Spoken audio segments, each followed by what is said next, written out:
నందమూరి బాలకృష్ణకి ఇప్పుడు 'అఖండ 2' రాబోతుంది. 'అఖండ' super hit అయింది. దేశం ఏంటి ప్రపంచవ్యాప్తంగా కూడా చూసింది. అలాంటిది ఇప్పుడు 'అఖండ 2' అంతకంటే సూపర్ దీంతో రాబోతుంది. దాంతో పాటుగా ఏదైతే 'గోపీచంద్ మలినేనిది' ఇంకోటేదో సినిమా తీస్తున్నారట. 'క్రిష్‌తో' ఇంకో సినిమా ఉందట. ఇది ఏది 'అఖండ 2' ఒక ఎత్తైతే ఇప్పుడు 'క్రిష్‌తో' ఇంకో సినిమా ఏదో ఉంది. దాని తర్వాత అయితే ఆయన్ని 2 సినిమాలకి ఓ రకంగా మల్టీ స్టారర్ పిక్చర్స్‌లో అడిగారు. అందులో ఏదైతే 'రామ్ పోతినేనికి' సంబంధించి 'ఆంధ్ర కింగ్ తాలూకా' అనే సినిమాకి అడిగారట.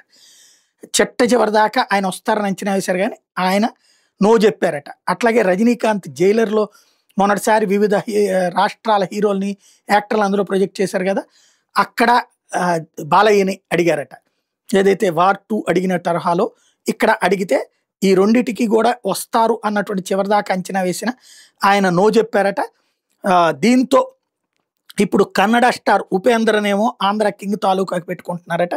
'జైలర్' దాంట్లోకి వచ్చేటప్పటికినేమో బాలయ్య పాత్రకి ఫహద్ ఫజిల్‌ని పెట్టుకుంటున్నారట.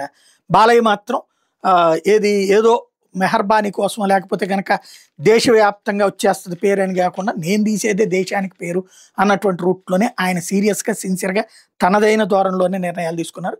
అదే స్ట్రాంగ్ ఆయనలోది.